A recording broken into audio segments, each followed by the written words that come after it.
All right, good afternoon. We're now doing a quick review of version 4.1 of H218. And we all have it on our iPad, so don't worry about putting it up on the Okay. screen. Great. Now that I'm logging in, okay. I thought I'd try to make life a little easier. Well, thank you.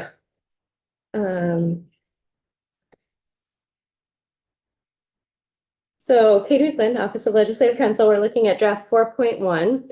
And the changes you made this morning are highlighted in green. So that's the color coding. Your old changes, yellow, new changes highlighted in green. So I'll just go over those green changes.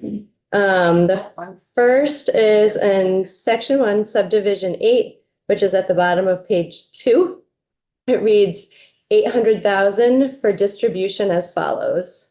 A, not more than 35,000 to DOC for distribution to pathways. And then in the next subdivision, and the remainder to the Department for Children and Families OEO. And Yeah, so I think that was meant to be in the earlier $800,000. no, The contingency. Yeah, the contingency, that 35,000 was a portion of the 800,000 for contingency management, not for. Okay. Yeah, it's just a placement. So the number 5 is the grant is 800,000 to the Department of Health for grants to Yes. providers for contingency management. mhm, And the Yes. 35,000 Yes. is a subpart of that Yes. 800,000. yes, Okay. good catch, thank you. Exact language, but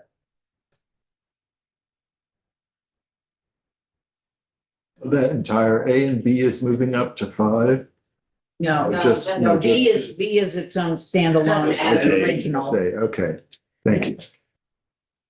A moves up under 5 as dividing to A, B, and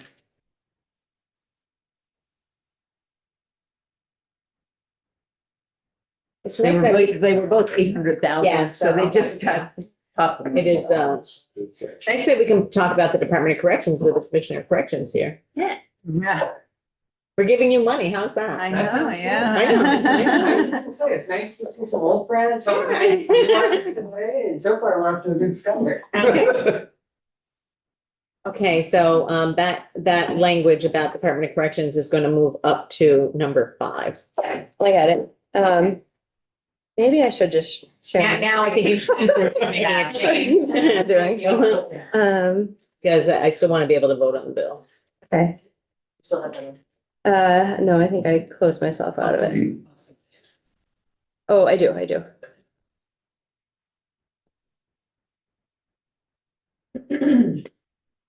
Version 4.1B. It might have a different version number, I don't know. Yeah, it'll be 5.1 by the time you vote on it.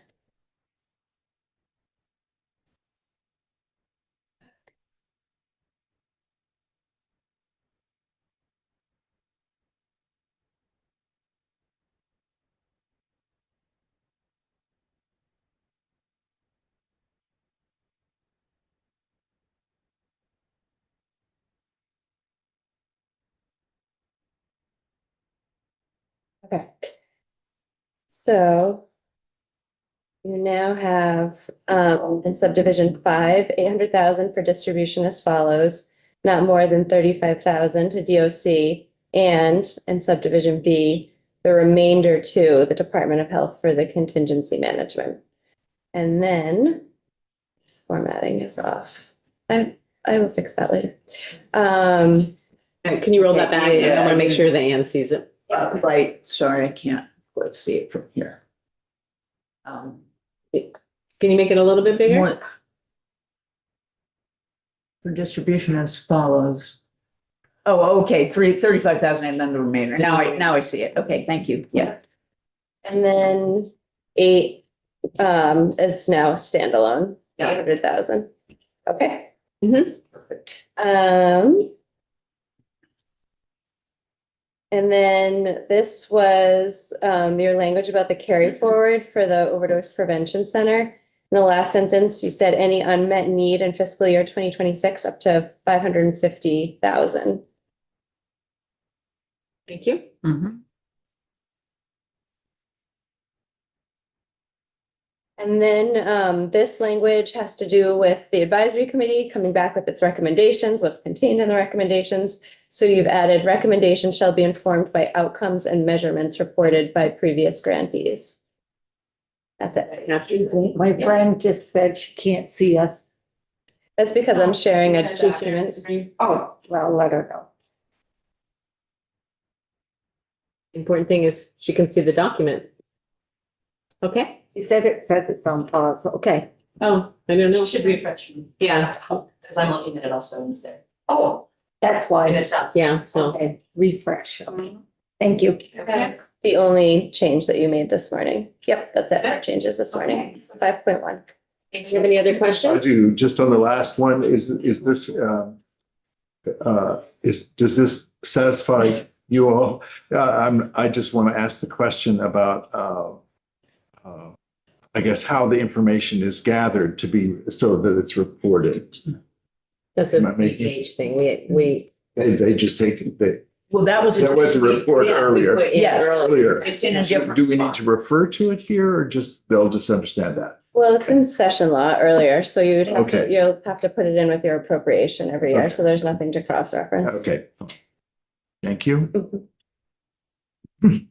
Any other questions? Comments?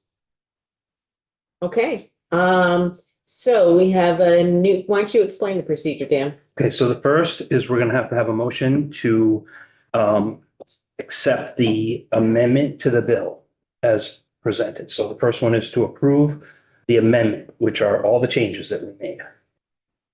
And then second would be to approve the bill Correct. as amended. Yes. The first vote is a straw poll. So I Not shall recorded. I don't have to go through. No, okay, so it's been moved and I understand we don't You need don't need a seconds. second. Okay, so we're voting on the amendment. Right. Which is essentially the whole bill because it's a strike all, but we're voting on the amendment. Correct. Okay, so that's everything we just had on there that Katie just went through and that we went through this morning. Okay? Right. Okay, all those in favor, just raise your hand, please. Okay, that's Yep. 11-0. Okay, and now I would, oh, could be our second 11-0 bill. We had an 11-0 earlier.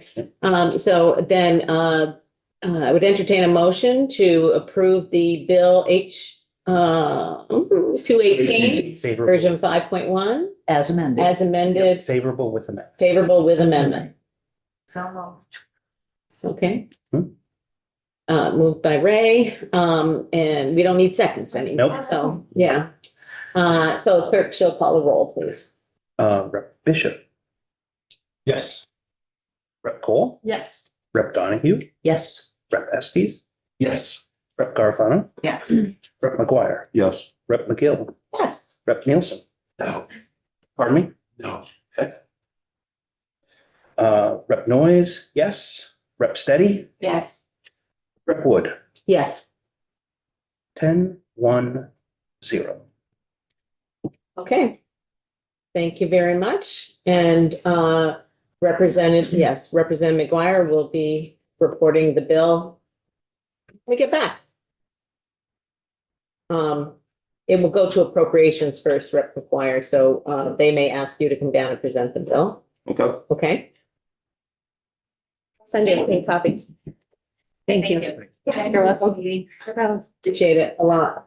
And on the budget language, are you working on that still? Yeah, I just sent you a version, but then I got an email from a member Okay, to tighten something up. So, Okay. I'll that's fine. I'll send it to you again. Other testimony happening, Okay, so great. that's great. Okay. All right, thanks. Great. And I see we have Samantha who is doing this and Kelly, welcome. So this is the first time for some people being in committee, so we're just going to do a quick run around the room so people know to whom they're speaking. My name is Teresa Wood and I am from Waterbury and I also serve Bolton, Buell Score and Huntington. And Donahue from Northfield, also represent Berlin. Good afternoon. Dan Noyes. I represent Wolcott, Hyde Park, Johnson, and Belvedere. Hi, good afternoon, Eric McGuire, represent Rutland City. Brenda Steady, East Milton, Westford. Doug Bishop. I represent Colchester's 20 district. Hi, Todd Nielsen. I represent Brandon Forestdale. Hello, my name is Zon Eustis. I represent Guilford and Vernon.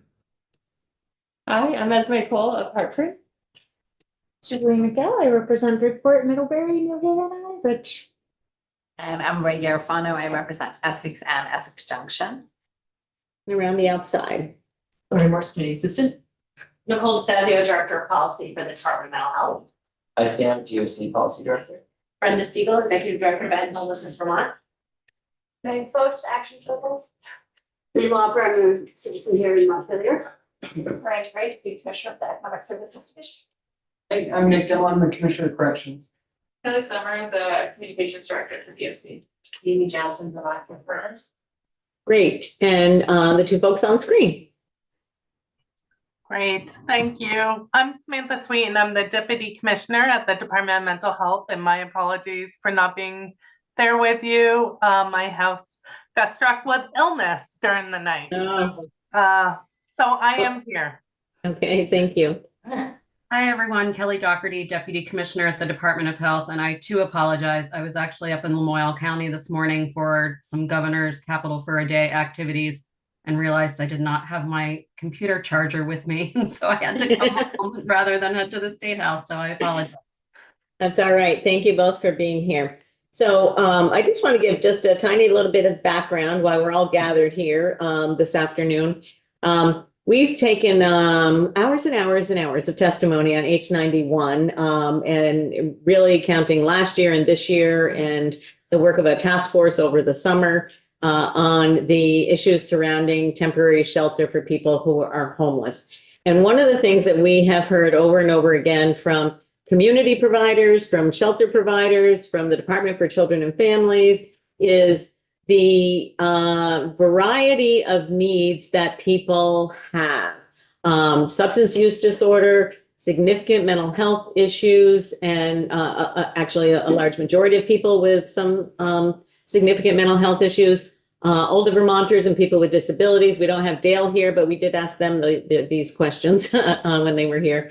And so I felt for us to be most informed about what we end up doing with H91, we really needed to hear from some of the other departments in the Agency of Human Services about what exactly are these other sister departments to DCF doing with regard to people who find themselves homeless or who are at risk of homelessness, and with specific regard to the issues and the people that you serve, obviously. I didn't mention people who had been previously incarcerated or people who are out on parole or things like that, but those folks come into the mix as well. I heard that, Samantha, you're going to start things off. Is that right? That is right. I'm going to start and then hand it over to Deputy Commissioner Doherty. Thank you.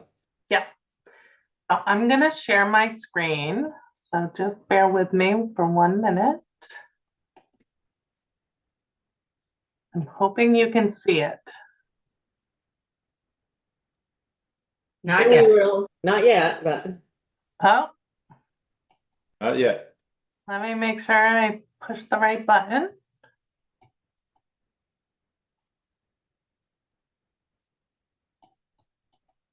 How about now? Nope. Oh, here we go. Oh, there you are. Ah, good. Okay. Great. I'm used to Microsoft Teams, so Zoom takes me just a second. No, that's okay. And members, we do have this on our website. Okay, great.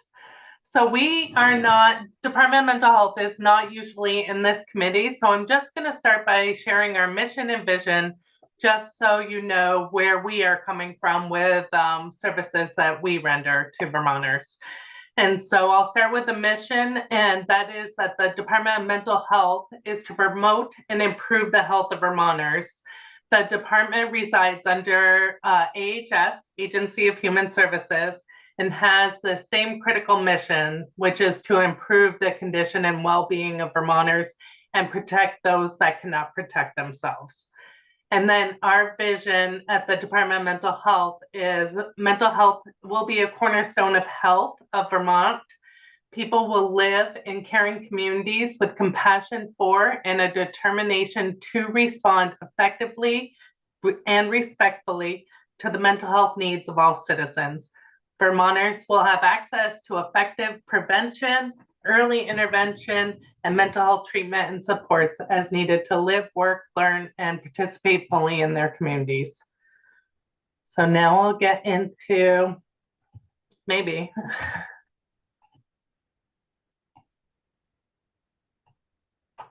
There we go.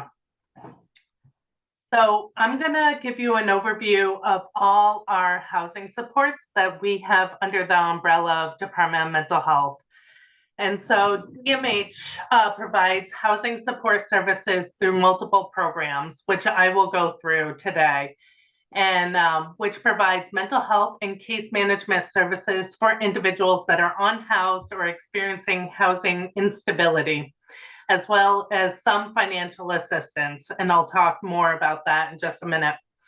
So some of the services that we do provide are pre-tenancy and tenancy sustaining supports, which means they're provided through our designated agencies or a specialized service agency, which is Pathways Vermont. So when I say SSA, I'm talking about Pathways, as you likely know, as well as the SAMHSA PATH programs.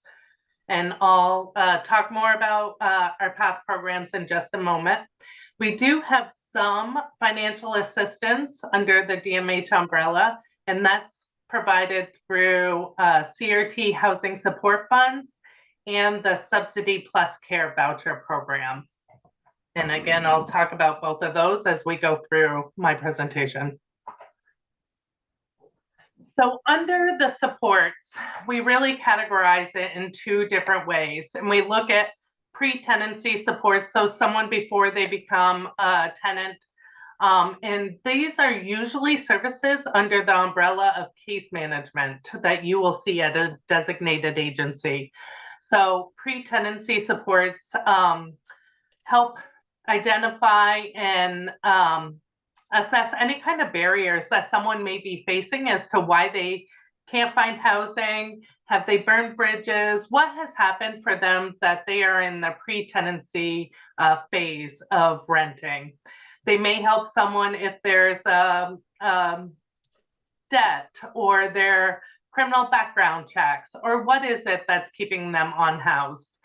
We also, through these supports, we help individuals with getting IDs, Social Security. Maybe they need help with applying and filling out paperwork. So again, that's all provided through case management services. With tenancy supports, it's helping the individual. So we're not doing for, but we're doing with the client. So it could be talking with the landlord, with the client, negotiating the terms of leases, finding out where there may be some barriers or some places that someone may get tripped up. And like I talked about, they'll have ongoing case management and oftentimes partnering with other agencies to provide ongoing supports, whether that's substance abuse counseling, any other mental health supports. Do they need therapy? Is there need to get connected to NA or AA or anything like that? And then there's frequent check-ins with both the tenant and the landlord. So when I say tenant, it's the client of the agency, of the designated agency or of Pathways. And to find out, are they paying their rent on time? If they're not, why are they not paying their rent? Are they getting behind? Are there conflict situations with their neighbors that they can help facilitate, as well as just finding out life skills. And so teaching those life skills to keep someone in a tenancy situation so they don't lose that valuable resource of housing. This slide will show you how the services at our designated agency or at Pathways are very similar or have some differences from permanent supportive housing. So you'll see with permanent supportive housing, it's administered by DCF. The services are determined by a DCF case manager and are offered to clients based on their housing needs. And then applicants are evaluated from a coordinated entry list, and case managers develop that treatment plan for the individuals. And then if you look at under housing supports through the DA or Pathways, it's the DA or SSA that enrolls the person into a service plan or a treatment plan, and housing may be needed, and that's on the treatment plan. Services are offered in support of the individual's mental health or substance use disorder treatment. And like I said, usually housing goes under mental health or SUD treatment on that treatment plan. And then the population is served by the DA or SSA, and it's limited to individuals needing treatment for mental health or co-occurring mental health and substance use conditions. And you'll see a note here at the bottom that says that DAs and SSAs will not be offering permanent supportive housing services, as those services overlap with the DA and SSA community supports and service planning and coordination services offered through the adult case rate. So, Samantha, we have a question. I am going to try to keep questions a little bit to a minimum because we have several witnesses to get through, but I was going to ask a question too, so go ahead. I'm just confused by the footnote there, if you will, about what that means. Can you say a little bit more to help clarify? Yeah, I absolutely can. So clients that are enrolled, so in adult mental health, that could be in the CRT program, or it can be in what we call adult outpatient program, so non-CRT clients. And they are receiving a case rate. So they may receive services from the designated agency, and the agency receives one monthly amount to serve that individual. And so with permanent supportive housing, they're looking at doing the same, doing a case rate model. And so providing very similar services. So it would be a duplication of case rates to give them both for that one individual. Good, thank you. Mm-hmm. So my question, Samantha, was, do designated agencies participate in coordinated entry and the regional housing coalitions? I'm just wondering, because some folks with mental health issues could obviously benefit. A lot of the permanently affordable housing is done through referral through the coordinated entry. So to what extent do folks being supported by designated agencies have involvement with that system? Yeah, so many of our designated agencies have a housing coordinator, and oftentimes you'll see that housing coordinator participating in these community housing meetings.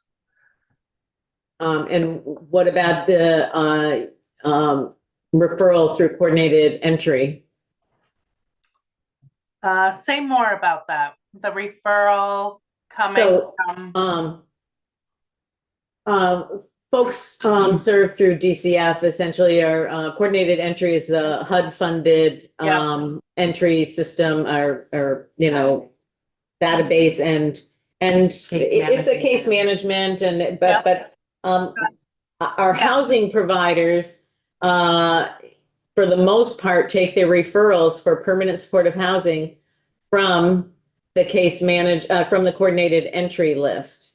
And so I'm just trying to figure out, how do folks with mental health challenges access permanent housing that might need some supports and rent that they can afford? Yeah, I understand your question now. Thanks for explaining a little bit more. So anyone going through coordinated entry that may not be connected to a DA or SSA can be referred at any time for those services. So the services are not provided just because they're on the coordinated entry list. It is that the individual agrees, they're willing to accept those services and have a referral to the agency. And then if they meet the criteria for, let's say, CRT, then the CRT program will do an intake and get them set up with case management and can partner with coordinated entry. But is the intake a coordinated entry intake or is it a DMH intake? When I say intake, it's an intake at the DA or SSA around the CRT program. It's around the mental health program. Yeah, pretty much.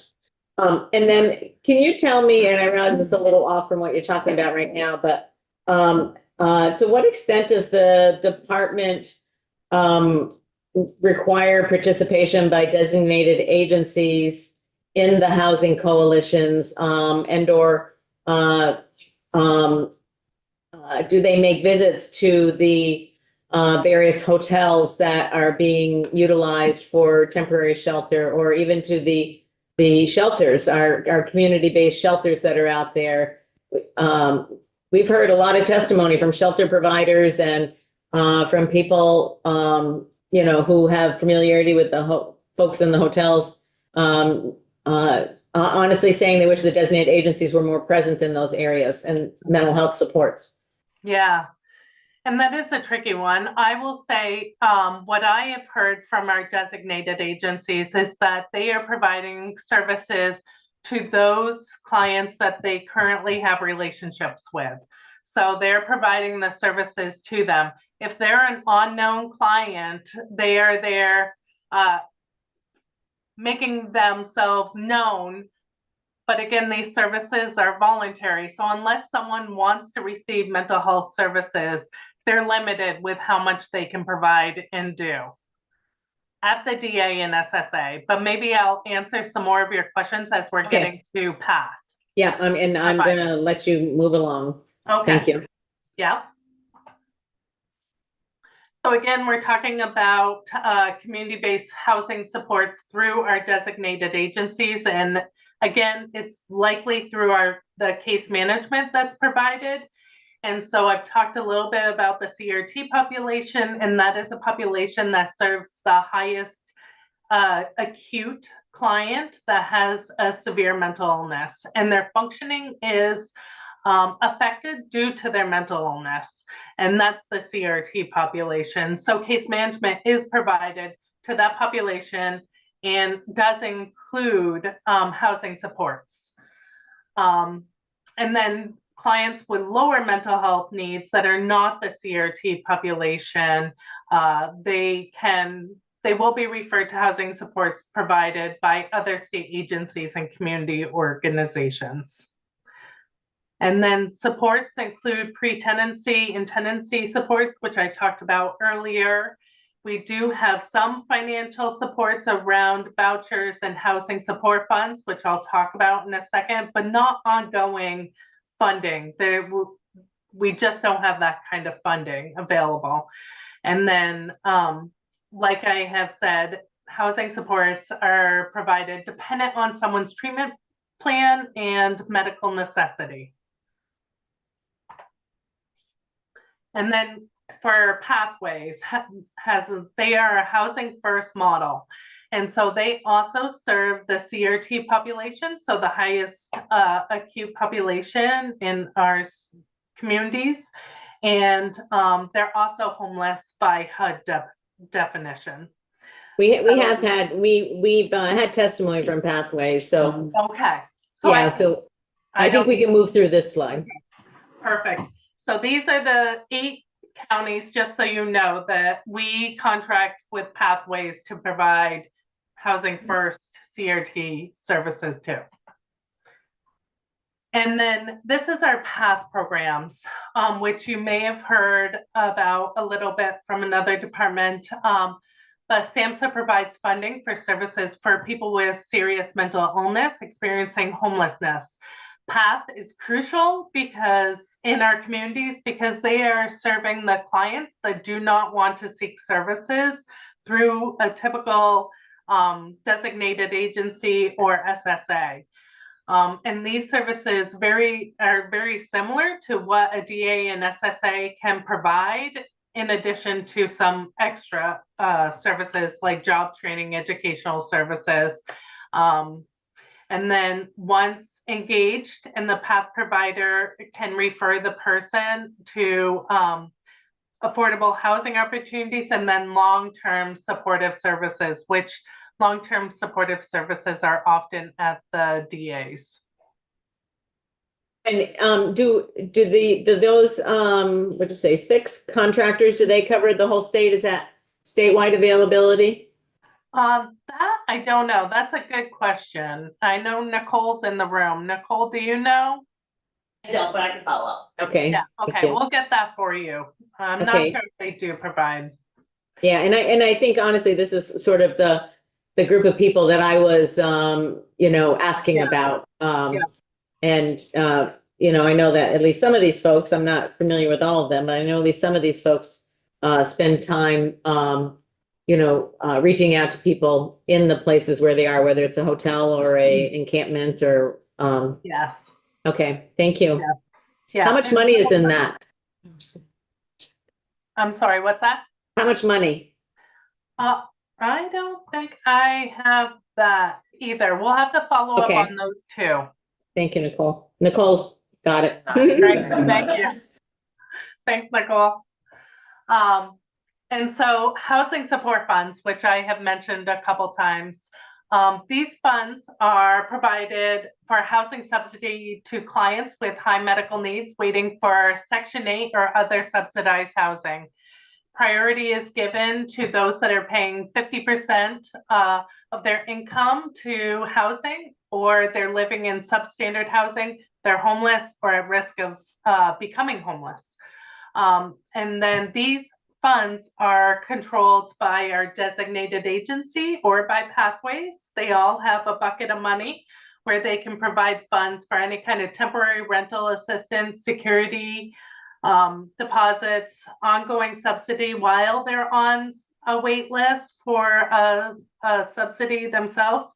Utilities, we use this as a hospital step down as well. If someone is in a higher level of care and they're waiting for housing to be discharged, we can use these funds to help set someone up in housing. We have another question here, Representative Donahue. Yeah, thank you. Just on the amount of funding, do the designated agencies, can they last the full year of needs being met with the current funding, or does it get used up? It gets used up very quickly. So this is absolutely a place if we had more funding, we could use. Use it, yeah. All right, thank you. Yep. And then subsidy plus care, which is modeled after the federal model, which was shelter plus care. In Vermont, we call it subsidy plus care.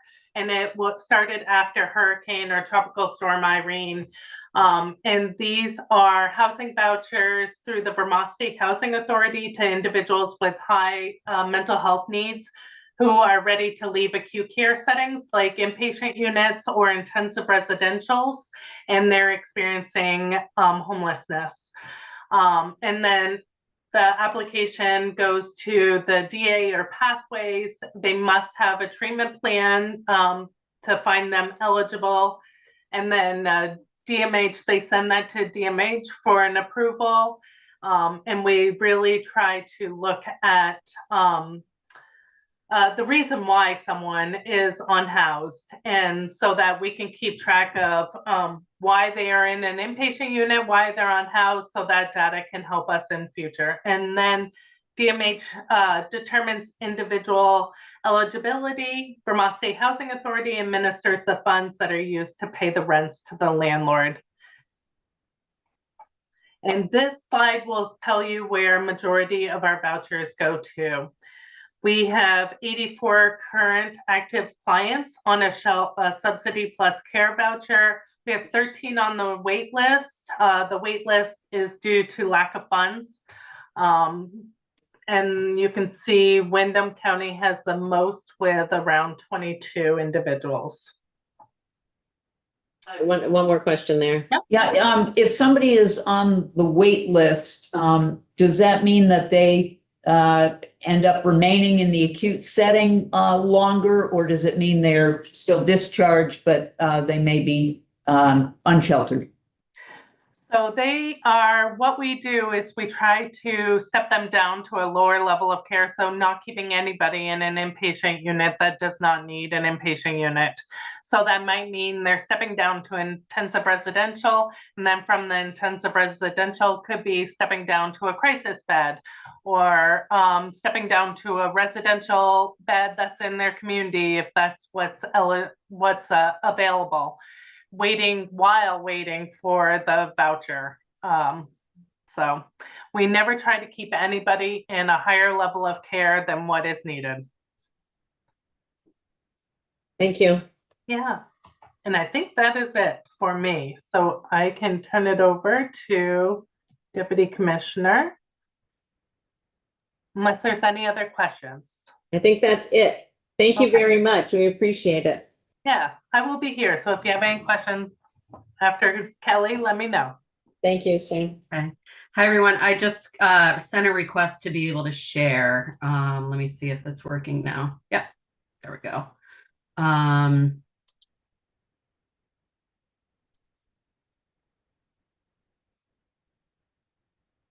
Are you seeing my screen? We are. Great.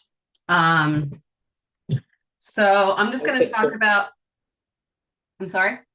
I'm sorry. Kelly, I was just saying, you folks need to come up with a new picture. Every slideshow we see from you has that same picture.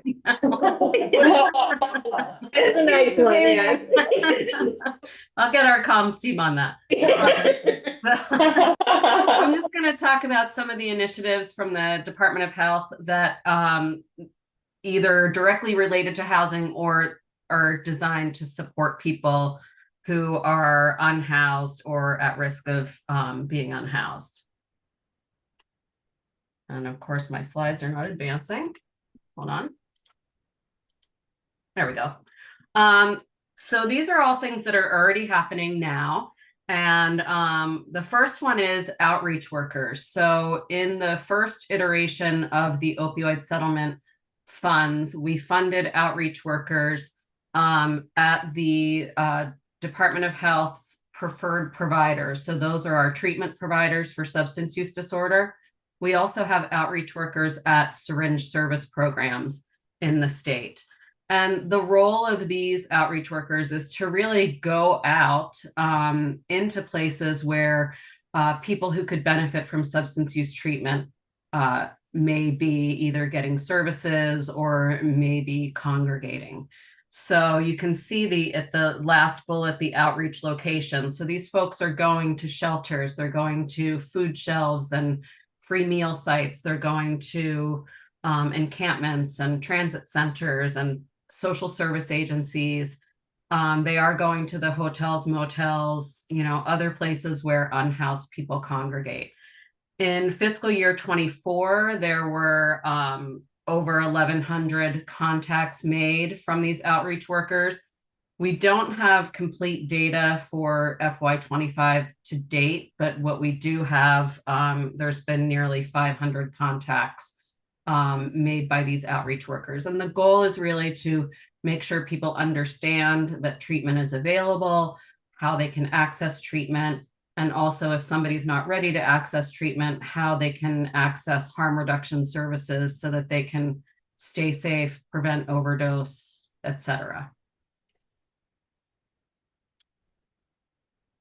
The second piece is, so the department's Division of Substance Use Programs certifies our preferred providers. And so there are treatment standards that they are required to abide by.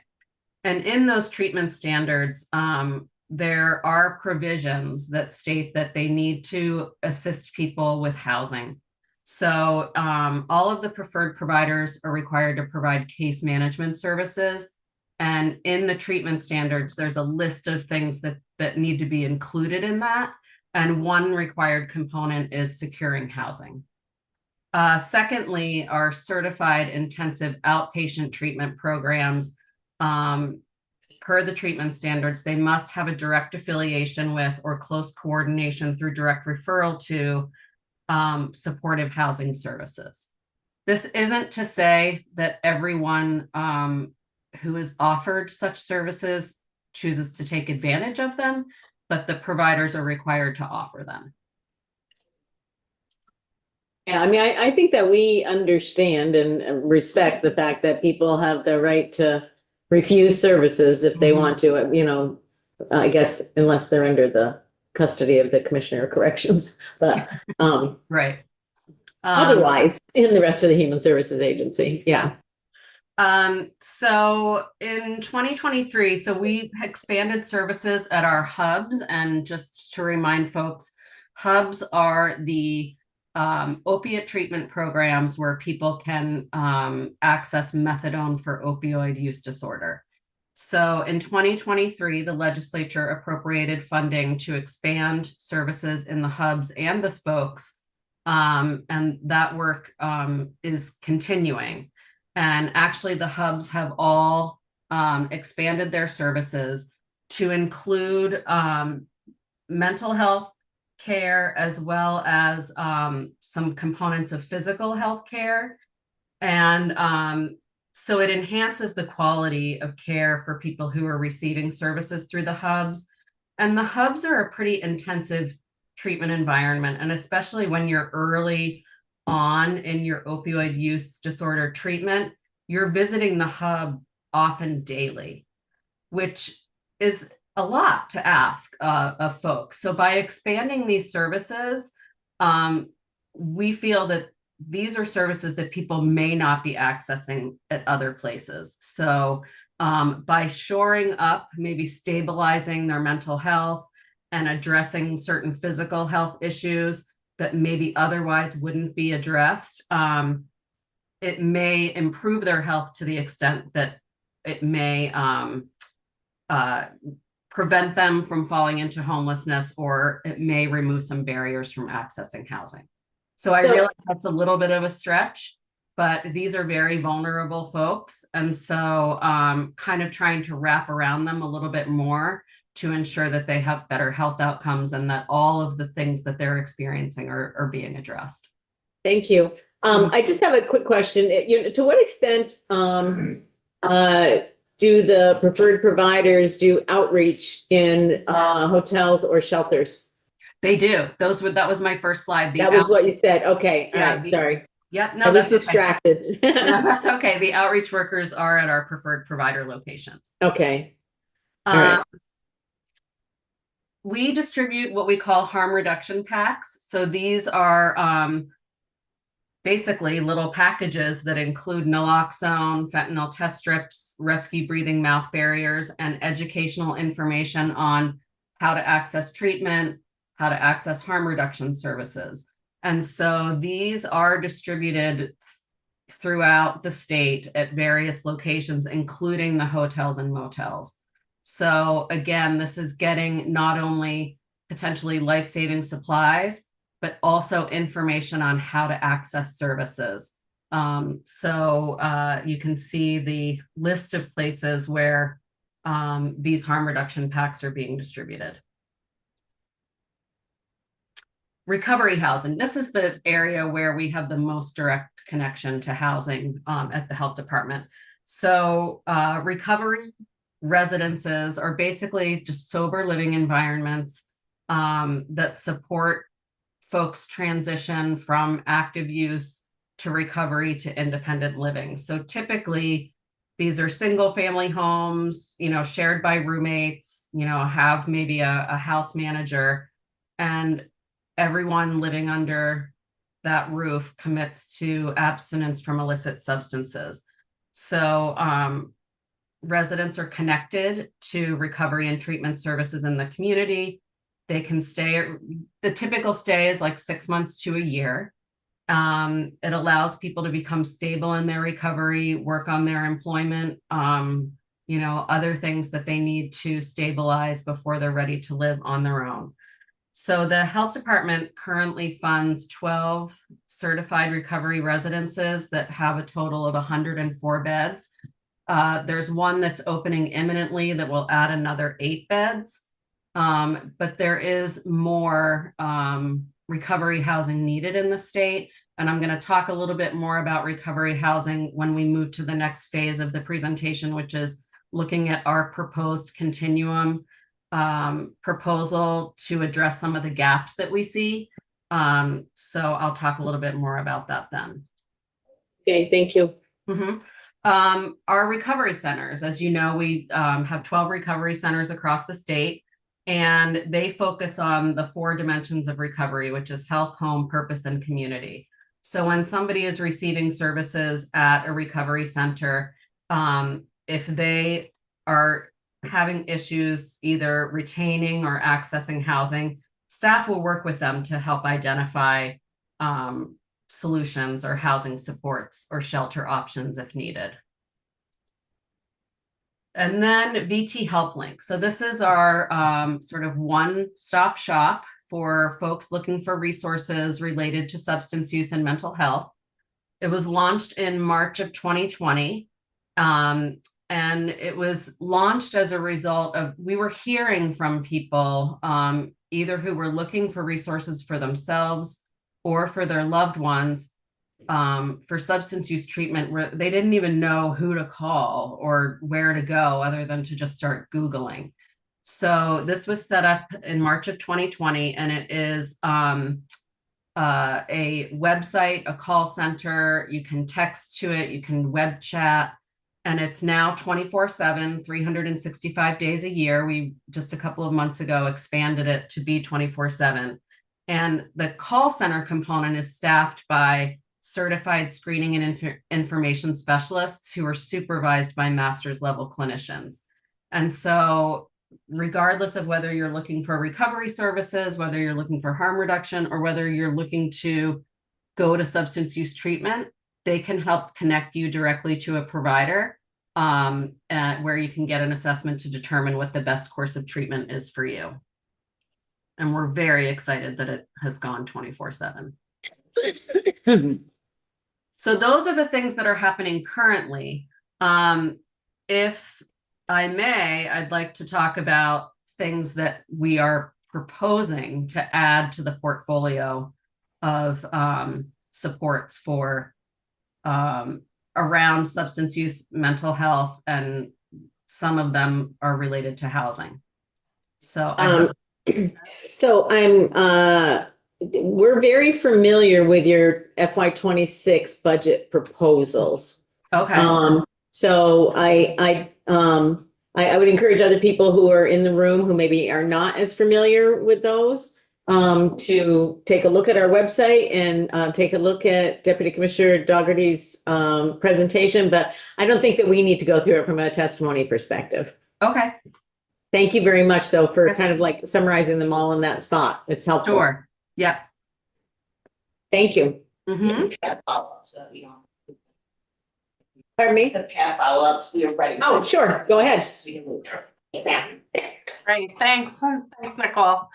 So we were able to hear back from our housing coordinator at Department of Mental Health, and so we have the 6 contracts, and they provide the services to the counties that they are in. So Hope will provide to Addison, Community Health Center will provide to Chittenden, Groundworks to Windham and Windsor, NECA is to Caledonia, Good Samaritan is to Washington County, and Homeless Prevention Center is to Rutland. So it's not statewide, it covers 7 counties.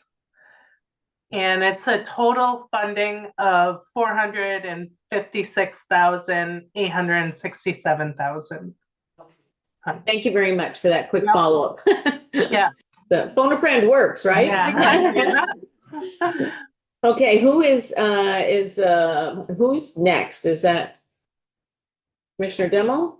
Good call. Is it me? I don't see anybody else jumping up, so I guess. Popular seat here. Well, good afternoon. Good afternoon. Welcome to House Human Services. Yeah, thank you. So again, my name's Nick Dillon, the Commissioner of Corrections. I know most of the folks in the room, but nice to see you and meet some new folks. So we play a little bit different role, I'd say, in the housing picture for the state. We obviously house individuals who are sentenced to a term of confinement or who are detained in our system. Of those folks, many are required to be there. Some have a condition that allows for them to be released if they can find an appropriate residence. But as you can imagine, that's very difficult, particularly for the population that we're serving, either because of socioeconomic reasons or just the simple availability of housing in the state. So there are a good handful of folks who are detained today who could be released, but for a lack of residence. There's another group of that population that we do release who have no residence and are being released either to homelessness or some other kind of unstable situation, I would say. And so those are pieces of the population that we don't have good answers for right now, but I wanted to flag because that is part of this picture. In the Agency of Human Services, we often talk about places that folks end up at the end of the line, and they tend to be emergency departments, homelessness, or the Department of Corrections. We're kind of the catch-all. And it's because the two institutions, emergency departments and corrections, don't have the opportunity or cannot refuse to accept somebody. And then homelessness being an option for folks who don't have another choice. But there is a section of our department that we're very proud of, where we provide transitional housing to folks. And so we have a robust transitional housing program in the Department of Corrections. We're one of the few departments in the country that offer that type of service, and definitely at the scale that we offer it. And yet the program is limited by the lack of available units across the state. And so every year for the last few years since I've been commissioner, we've given money back to the general fund that we haven't spent because there weren't units to spend them on. And so we have interest in expanding our transitional housing program. We even have the resources, thanks to you and the support of the governor, but we simply don't have enough units that we can put people in. Those programs, the transitional housing program, is critical for folks who are needing that reentry support, a safe landing spot, somewhere where they get supportive housing. And we talk about what things are necessary for somebody to be successful when they leave a correctional system. Housing is chiefly among them, a safe shelter, somewhere to go. Employment is another, so that they have an income stream. Treatment, whether it's physical, substance use, mental health treatment. So we try to satisfy that wherever we can and help people through those processes. Our transitional housing program does that across the state. It's geographically dispersed around the state. But certainly there are gaps in that program. I'd also flag, the Department of Corrections oversees probation and parole. Before you move there, Yeah. Commissioner, can I just ask, so are you connected with the Department of Housing and Community Development, and are folks who are eligible for your transitional housing, are they being referred through the VHIP program? So the folks who come into our transitional housing program go to one of our providers. So we have contracts with transitional housing providers around the state. So they don't go through the state housing agency. They go through Pathways or the Burlington Housing Authority, other contractors essentially that we have contracts with. And do you know, are they through those other folks that you contract with, are they being entered into the coordinated entry system?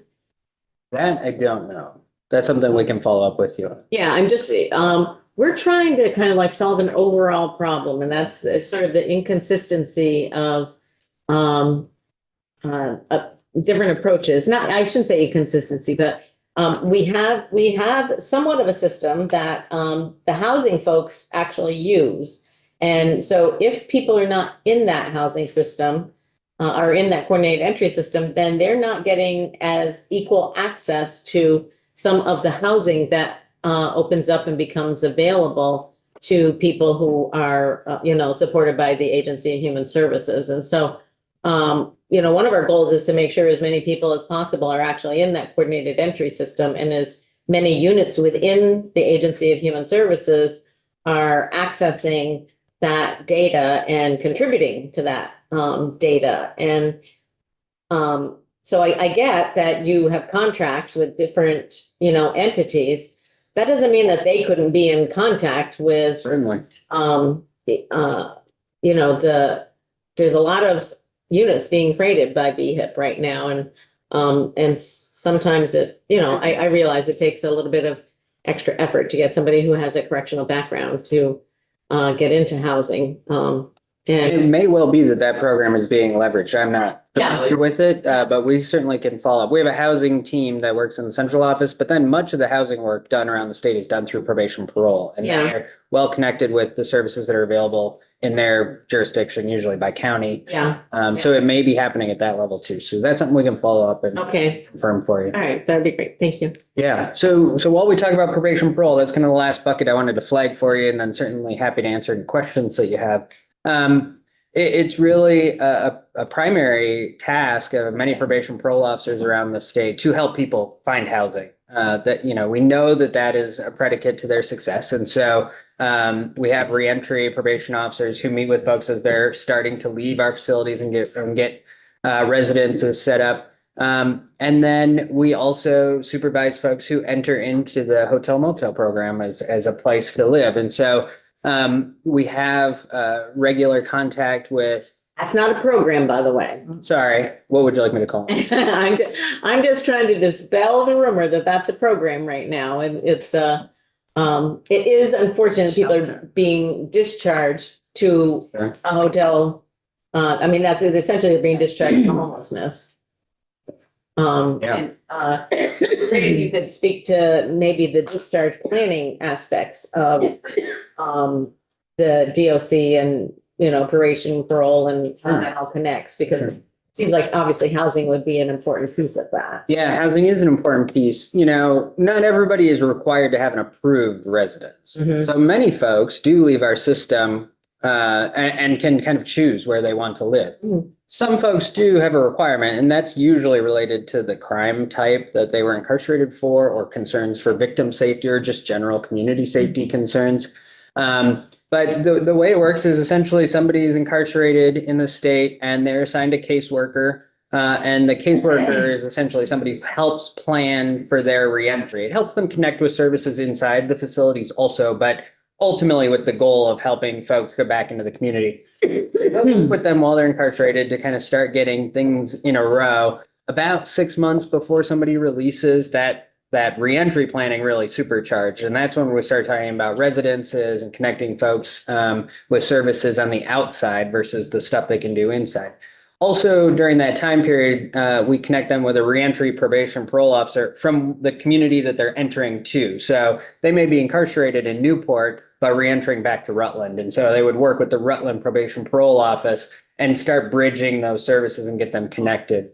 For folks who have a residence requirement, meaning we have to approve where they're going to go live, that's a more onerous task because there's that next down, it limits the number of available places they could go. For folks who don't have that requirement, it's a little easier. Some folks have residences. They're returning to a home they own or a rental property, or they're going to live with a family member or somebody in their network that supports them. But for the folks who don't have a requirement but do need housing, don't have any, that's a space that we would step in and try to help them find a residence. Thanks, Debbie. When I did this, I housed the homeless in 2014. They would call and we did do re-entry in the hotels Yeah. back then. Yep. Representative Cole. I'm wondering if you could speak a little bit to your implementation of the 1115 waiver, Sure. how that's going. Yeah.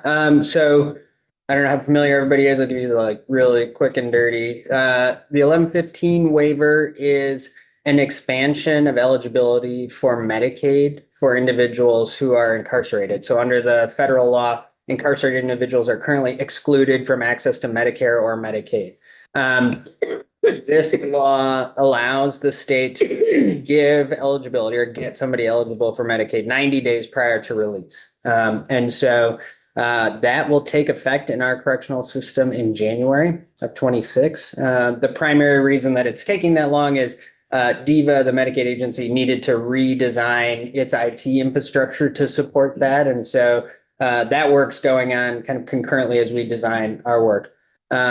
That will allow the state to bill many services that otherwise would be billed to Medicaid but can't be for those 90 days before somebody releases. But all that money needs to be captured and reinvested in reentry services. That's kind of like the stick that the government. Did that answer the question? It's helpful. Okay. Thank you. I think we need to wrap up this section. We have Deputy Commissioner Gray here. Thank you very much, Commissioner. We appreciate it. It's sort of helpful to sort of fill in the missing pieces about, I'm not sure the puzzle pieces all like fit together, but they're, you know, maybe on the same, Pieces. they're on the same table. But they're not sure they all quite fit together.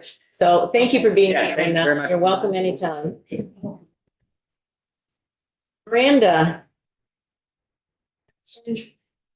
I wasn't sure what exactly that you, but your name's on my list, so I wanted to call on you. Well, thank you. I appreciate the opportunity and no, I was really just here in case there were any connections that I could make. I'm sorry, Miranda Gray, Deputy Commissioner for the Economic Services Division. I really appreciate the committee taking the time to hear from my sister departments because I think we do have a lot going on and there is a lot of connectedness as you were hearing.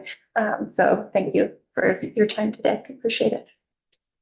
Did you ever find out if you could give us the doctor's different criteria for getting in a hotel by blacking out their names and Yeah, she sent that along already. It's in your email. Oh, when? 2 weeks ago, maybe, or week, like a week. Did send it? Yes. Yes. Oh, I'll go look. Thank you. You're welcome. Thank you very much, Miranda. Have a great weekend. Thank you. Thanks, Miranda. Yeah, you have a question or? It was not a question, a comment. I just wanted to quickly, because we, not specific, more specific to mental health as an example, because we've talked a lot about not doing lower levels of intervention, resulting in people ending up either in higher levels of care or then, risk of homelessness because they couldn't access services. And I just, for people to be aware, in 2020, the legislature had asked for a report on residential supports for people in the mental health system. And, the rate of occupancy of the group home system, which is a level between independent living and higher levels of residential care, was like 95 to 100%. And people couldn't get out of intensive levels because the leap to independent living was too high. The majority of people discharged from the hospital were to independent living, where many of them then couldn't survive. And I just want to read a phrase from the conclusion of the report in 2020 that says, it's becoming clear that further investment in group homes and other independent living support situations are indicated. And as the report today showed, in fact, the designated agencies don't even have enough money to last through a year of housing supports. So when we're looking at contributors to homelessness and interventions that could help prevent or resolve situations. All right, so now you led me to a question that I want to ask Samantha now, and we really do need to move on to finish our budget work, but the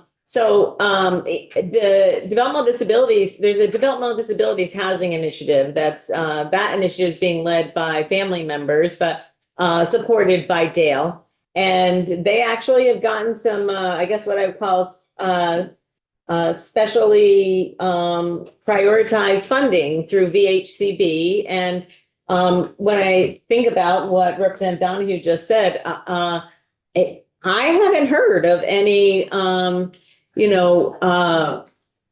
any group home applications or any movement by designated agencies to be partnering with VHCB around mental housing specifically for individuals with mental health needs. Do you know of anything?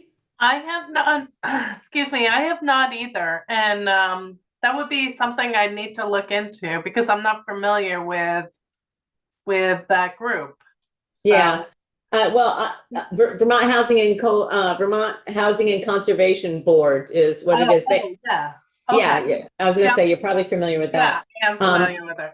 I mean, if you haven't looked at the report that Representative Yeah. Donahue is talking about in a while, then it might be worth it because we do put millions of dollars of investment into housing through VHCB, and we've spent almost $1 billion on housing. And of course, they don't fund things for which they don't have an application. Right. Right. It is something we will definitely look into because it's interesting to hear that. I'm very familiar with the report. I helped to create it. So we will definitely look into that. Okay. Good advice. Thank you. Mhm. Thank you. Alrighty, thank you to all the witnesses that were here today. Really appreciate it. Hope you all have a nice weekend. The sun is shining, so enjoy it before the rain comes in. If you're skiers and snowboarders or what snowshoeing. Yeah, because we've been talking a lot about the red clover and the secure residence and the money not going into lower levels of care for kids. That report was used as the Brenda, we're still in session. Oh, I thought we were done. No, we're not done. that report was used as the department's argument as evidence for the need for the millions and millions of dollars to build the secure residence in Essex. Even though it said it's clear that we need more investment in Lower levels. of care. Okay. Do we have the latest things? I've updated the document. Before resending. Oh, no, please resend. Okay, so folks, take, Really? okay, so, I sent you the chart. And there were a couple of areas that we did not vote on because you did not have you didn't have the language in front of you. So, let me see if I can remember which ones they were. Or my trusty assistant, whatever you're called there, vice chair, was keeping tabs of votes. So do you have in a space where we don't have votes? Yes. It's towards the end mostly, I think, but. Oh, well, if it wasn't on my list, though, I wouldn't have, because I had the old list that didn't have those things that weren't included. Okay, all right. Well, I think I can do it. So let's go all the way to the end of the list and we'll work our way back. How's that? Okay, which The one that I sent you at lunchtime. at 11:23. Okay. Yep, thought it was the language. Must be, I have to go out. I don't- I don't see 11:20. It's not. Oh, let me Count and go see if back. it was 11:23 or not. 11:24. Yeah, 11:20, you might say 11:24. The budget regs final, that's what the subject line is. Budget draft final.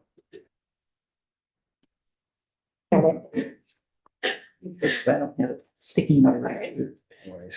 Okay, so go all the way to the end of the document, B313, the recovery centers. It was the last thing that we spoke about. So this is essentially the recommendation from the VDH team is that 800,000 from the special fund. And the special fund being the prevention fund, that is sourced with cannabis excise revenue, that 800,000 come from there. It will extend hours of operation, and provide really a base support, and they work to prevent relapse and prevention work. All right. And they had requested a $1.6 million increase. You haven't found it or? No, we can't find it. I can't either, unless I'm. In your email, everybody looking in their email? Yeah. Last one. Did other people receive It's it? gonna show up with a different time because, Representative Steady, I think, responded to it for a response Oh, so message or it's- something else. So it's going to show as 1:09 in your inbox, 1:09 PM. Then I got it. I don't have it. It's with Brenda, 11:09. Brenda on top. Let's see what I can find. Got it. Got it. That's what happened. And I click on Brenda again. Got it. Thank you. Thank you, Brenda. Thank you, Jubilee. Yeah, Brenda, just as an FYI, we don't need Oh, no, I didn't even mean to. on that one, it was for something was else. somebody else. It was for something else. My friend that was watching. Yes, no, no, not on that. No, I was responding to her and It went in there. We gotcha. Okay. Do you have it, Todd? Yeah, I think I got it. Okay. All right. All the way to the end. I'll read about I it. think that was the one. All the way to the end. Recovery centers, 800,000, special fund. Got it. We found a funding source for it, so we don't need new general fund. And we talked about it already. So all in favor of that recommendation. Okay, that's 11-0. All right. We did talk about the COLA.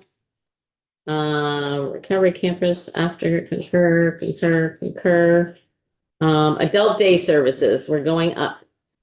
Okay, yep, it's E330. E330, it's just above the heading for Department of Health.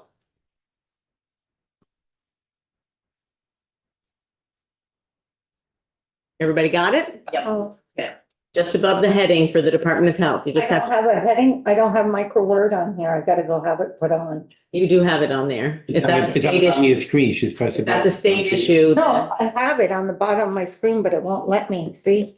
Says I have to sign up for it. Oh, no, I tried. You have to sign in, yeah. And I don't know Okay. the sign. All right, do it now. I tried. Okay, all right. I want you to think I didn't. Okay. So this is the $800,000 in one-time adult day services. It's to partially address the losses due to client absences, and it was identified as a medium level priority. This is adult day services that serves primarily older Vermonters that are living at home with family members, some younger members with physical disabilities, but mostly older Vermonters. Keeps them out of nursing homes, one of the supports to help keep them Respite. and provide respite, really, yes, family members. Okay, Okay. okay, everybody in favor of this recommendation? Okay, that's an 11-0. Utilization, we did that. Yep, yep. Community-based COLA, we did that. It might have been just those two, but I feel like there was one more. Reach out. Reach up. I was gonna say, I think we had one more. Yeah, that it wasn't in front of us, so. And Okay. right above, Right above the heading that says DCF Office of Economic Opportunity. So it is on page 5, at the top half of page 5. B323. You can identify it because it has red.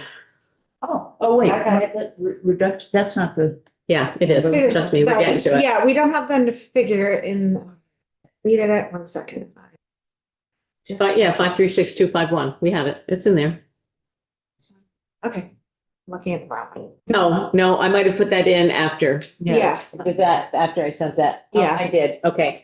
So, sorry, folks, this was something that Jubilee got me the information after I sent this to you. So, Just a caveat, this is based on my best guess, based on information that was publicly available to me. I'm gonna say estimated. Yes. Using the Reach Up Rateable report that was produced. Yeah, I mean, it's based pretty- upon a yeah. formal report, but it's, okay. So, the governor had a reduction of 697,625. This is, a recommendation from the team to, change the ratable reduction by 1%. Moving from 49.6 to 50.6, and is consistent with the legislative report that we commissioned, but there has not been any movement on. So the amount is 536,251, which is the $500,000 of the 697. Yeah. Okay, so that's, everybody understand what I'm talking about? Okay. All right, so who is in favor of that recommendation? 1, 2, 3, 4, 5, 6, 7, 8, 9. And who is opposed?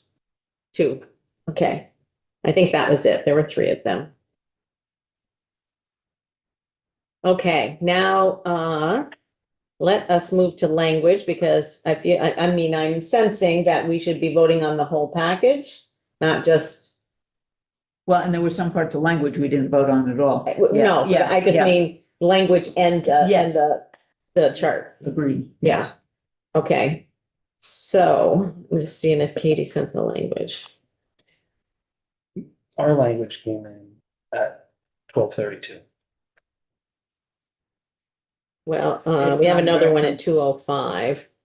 Which it's probably in that one.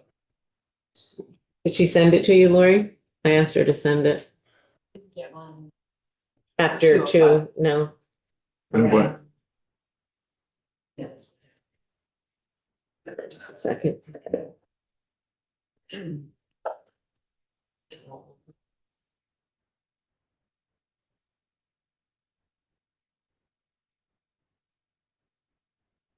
Yeah, and the one that I guess that Ray sent. That strung together all the No, that's just the language reach up pieces, piece. but not, yeah.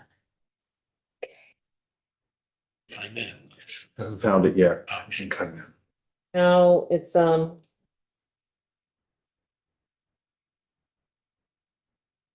gonna try texting her.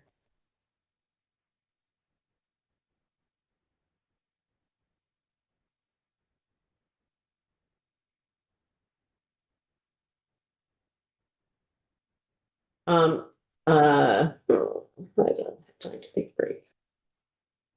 Okay, Lori, let's just, well, I sent Katie a text and I sent her an email to get us the final language.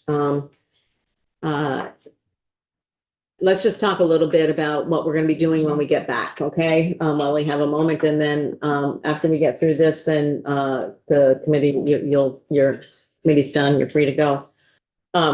So when we get back, it's crossover week. So for people who haven't been through crossover week, it's intense. It gets intense, and because we're all working to get important bills out of our committees. And we have an important bill to get out of our committee, H91, which will be a strike all. I'm going to be working on language based upon all the testimony I've had, based upon the discussions I've had with all of you. And I'm continuing to have meetings. I had a meeting with governor's staff today, having meeting with some community providers in a little bit, continuing to meet with the Agency of Human Services, really trying to have people understand where we want to go. So be working on language, but that will be intense conversations, because it's we're talking about a fairly significant redesign of a current system. And I just don't want you to understand that you will be receiving texts and emails and conversations from people in the hall trying to influence whatever it is that you're thinking, and just to be prepared for that. And some of that you'll bring to the table because you think it's a good idea, and others of it you'll say thank you, but no thank you. So, which is kind of what we all have to deal with. So I just wanted you to be prepared for that. That will be essentially the only bill, with the exception of H238, which I believe that got voted out of environment and I was gonna say environment and energy, but it's not energy anymore, just environment. And that bill is on PFAS. No, we don't have it yet. Okay. Because if they in fact did vote it out today, then, we were originally going to do a drive-by of that bill. Now we're going to have to take possession of the bill if they voted it out, because you can't do a drive-by on something they've already voted, because that means they've lost possession of the bill. So I will be asking for possession of that bill, because it deals with public health and, chemicals, which we, have in the last 5 or 6 years done in this committee. Spent a lot of time on it. We have spent a lot of time on that in this committee, including last year. Last year, right. The Committee on Environment wanted to do some work on it this year, and so I said, go for it, but we're gonna have to look at it as well. So that will be the other bill that we look at and take testimony on the week when we get back.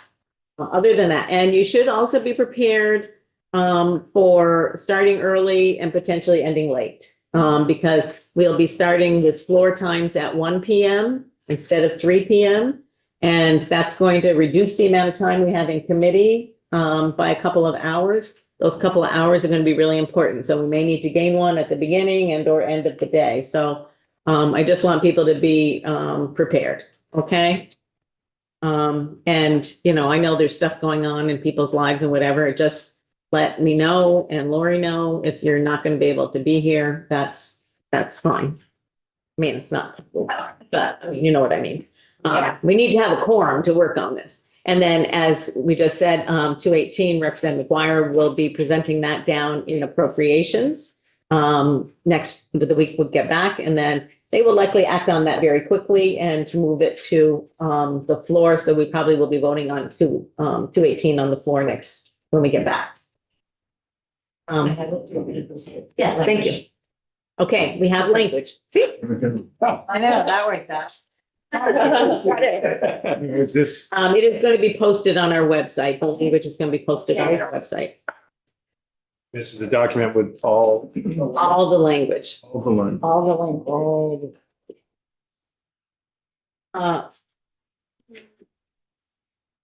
Okay. Yes.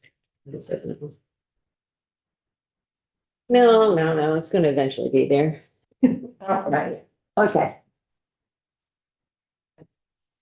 Sorry. That's committee on. This, Lori, is this entitled committee report 10? No, Sorry. Sorry. I'm forwarding it to you in email as well. Okay? Thank you. Whole business. This is all. I saw something coming. School. Here it is. But yeah, it's not good to be here to vote. It's not. Oh, correct. Yeah. Okay. People have it in their email. They should be able to open up now. I guess.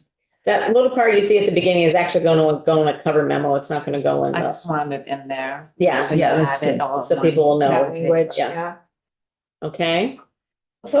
Okay, so the first part is the rateable reduction. That's what we just voted on. Essentially, that just moves it up from 49.6 to 50.6. And then in C, it expresses intent to continue to make progress at 1% per year. I did tell Jubilee that's going to take us 50 years to ever get any place, but it is progress nonetheless. Better than arguing about and doing nothing. Yes. So. Okay, and I'm going to skip over general assistance emergency housing for right now because that's very long and I want to get through all the other stuff to make sure. Okay, so move to Department for Children and Families. There's no page numbers on these. There's letters D, E. Yeah, Oh, D, six. section D, budgetary inflation, direct service providers. Okay, so this is language recommended from the Anne and Brenda team. that rather than us trying to hustle around, trying to get it from here, there, and everywhere, that the Agency of Human Services inform us about what each 1% of a COLA funding would be for community contracted direct service providers. Okay? Anybody have any questions about that language? I do actually, I'm sorry. No, you don't have to apologize. Okay, all right. Annually, as part of its budget presentation, the department, and then, but Oh, I should say the Agency of Human Services. shouldn't it? Agency of Human Services? Well, this is what, the way it got drafted in our yeah. drafts. This one, there's another Another one one. under a different heading for all the Dale. So it's all the DCF and all of Dale. They're in separate, under separate headings. It could have Okay, been. so this fixes it. That was just my question. This Yes, that okay? department is in a section of the budget that's on Department for Children and Department Families. of Children from Families. There's another section that has And so this language would be keep being reinserted over and over in the various places? In places in the budget for each department, Okay, all right. which makes me think we should put it in the Department of Health. we as don't well. have a Department of Health. Yeah. You're right. That's what I was wondering. No, you're right. You're right. But we couldn't do agency fee because then that's correction. It's too You know, many, there's- right? Yeah, They I want see, to yeah, don't have, yeah. so- uh-huh. But because we, yeah, Okay, so just know I'm making a note to ask Katie to put that same language under Department of Health, okay? So how do people want to do this? Do you want to just like vote on the whole package? Or do you want to vote on each piece of like, and this is just straw poll thing, just like what we just did with. yeah, well, I think we need to do each Each. piece. All I right. mean, we did a lot of them. We've done some, Straw poll, we've but not all reviewed of some them. of these, Yeah, yeah. yeah. Okay, so this is first time people are seeing this language.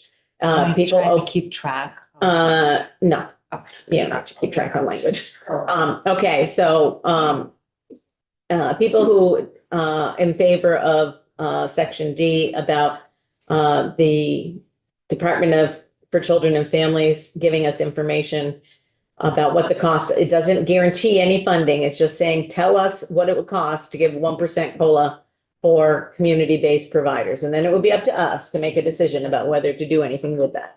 Okay, people in favor of that? Okay, that's an 11-0. Let's keep trying. Okay.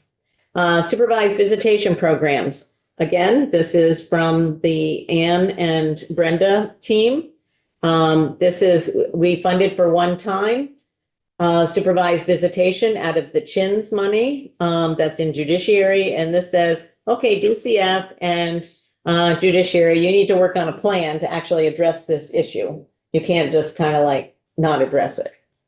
Okay? All in favor of that language? You got a question? Go ahead. Is money involved in this? No, No. Yeah. Yes. Okay, that's another 11-0. Okay, the next stakeholder working group, facility planning for justice involved youth. Okay, they are continuing to work on facility. And this is just changing June 30, 2025 to June 30, 2027. And this is another recommendation from the Anne and Brenda group. Is this okay with people? Okay, another 11.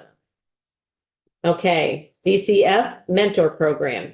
Department for Children and Families shall distribute 200 from its appropriation in this to mentor to prevent risks of substance misuse, blah, blah, blah, blah, blah. Okay, so, and then we instruct the Department of Health to send money to DCF for this. Right, we approved 100 and then. We just changed it to we changed it to 200. 200, given that it's out of the prevention Yeah, fund so- and BDHS. Okay. Okay, Just make it- everybody okay with this? Okay, that's another 11. Okay. Dale, okay, this is the same language we just saw up under DCF, in which we will add to BDH, but ask the department to inform us about what it would cost to have a 1% COLA, and then we will decide what we do with that information. Okay, everybody okay with that? Informational. It's just information. Yes. Information for next year. Okay. You have a question? No. Oh, okay. Developmental Disability Services Payment Reform. Okay, so this is a request from Vermont Care Partners, one that I happen to agree with. We heard, we haven't finished our presentation from our oversight and accountability section on conflict-free case management and payment reform. We did the conflict-free case management side, but we haven't done the payment reform side. And the department is really looking to institute both of those major changes at the same time. And the conflict-free case management federal requirement, we're under a implementation plan. There's a timeline associated with that. The payment reform is something they're doing to, in their view, improve payments, systems, and accountability. That is not under a time frame. And this is just essentially asking for it to be delayed a year. Not that we're not going to do it, but just to stagger the implementation of these two major reforms that are undertaking. And I do want to point out, that's on top of two major reforms that have already been happening over the last couple of years. So I think that it actually will have a better opportunity for success if we take a little bit of extra time to do this payment reform and think it through very clearly about how that's going to impact individual client services. So I support this wholeheartedly and hope others do. Okay. Did we hear anything from Dale about how they felt about it? No. Okay, people in favor of this language. Okay, people opposed. Okay, 10-1. Oh, okay, thanks. Okay, skilled nursing facilities. Okay, we have talked in here. I feel like I've talked in here, sorry. I know this has really been an issue for me. I will admit it. We've all been behind you on it. Okay, thank you. You know, we've been pouring tens of millions of dollars into privately owned nursing homes, which we need to have as part of our system of care. However, honestly, as a legislature, we do not have sufficient information about this. And what this says is that we are trying to return to what emergency financial relief was originally intended. And that is really to be used in rare occasions and only when there was a risk of closure of a nursing facility. And so this is language that essentially says to DEVA, because rate setting is in DEVA, and Dale, that they need to submit a report to us and essentially do a presentation that gives us a whole lot more information about why these are happening, under what circumstances, how much, which nursing homes have received, how many, all of that kind of stuff. Looking at ratio of employees versus contracted traveler positions, which are a big cost, and what provisions are being made to transition away from those services. So that's what all of this is about. And I will say that I was in favor of a 1-year moratorium on the provision of emergency financial relief. But with this lead-in language, I'm okay with this. Yeah, questions?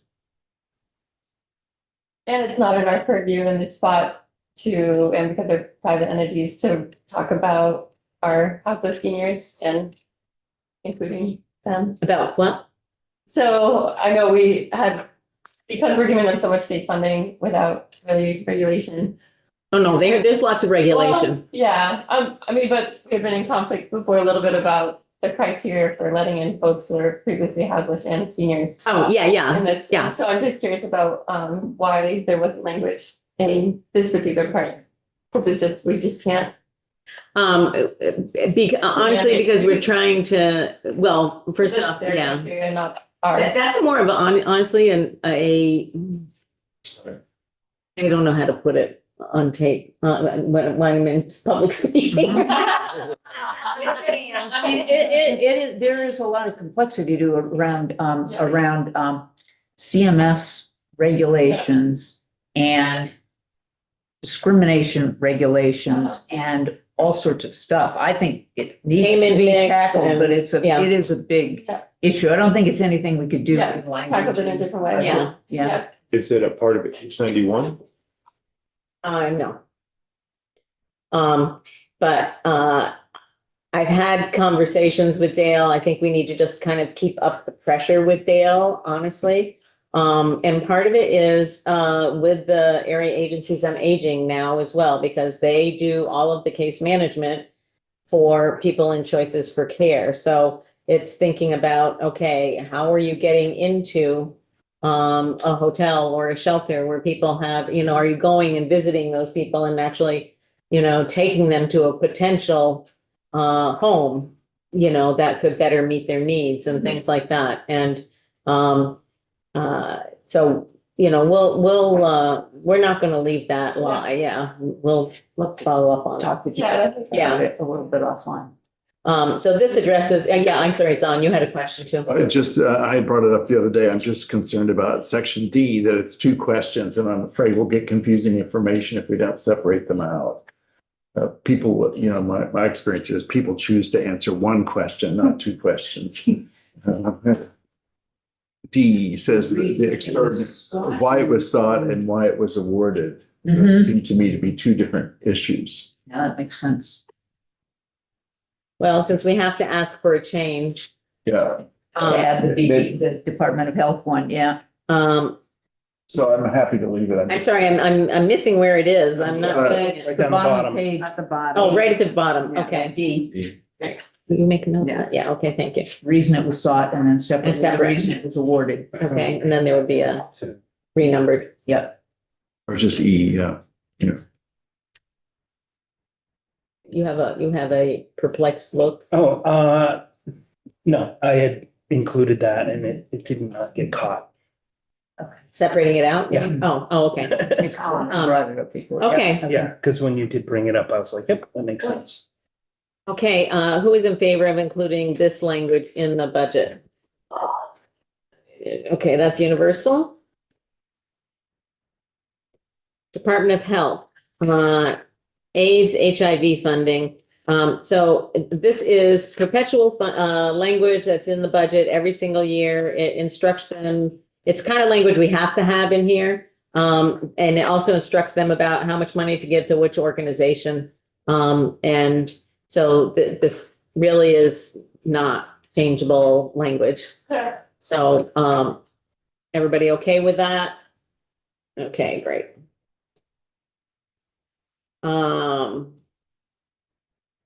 Department of Health Prevention Services, Section L, on or before the 15th. This is about addressing how funding priorities and decisions about prevention services are made by the department and how we assess performance quality for appropriated funds. It's about all those buckets and Yeah. how we, yeah. There's $11.1 million going out in prevention, and we don't really know how it's being spent. Or how good those. Or how good it programs is. are. Yeah, I would just say, we do know how it's being spent, Yeah. but we don't really know to what end. The basis. Yeah. Yeah.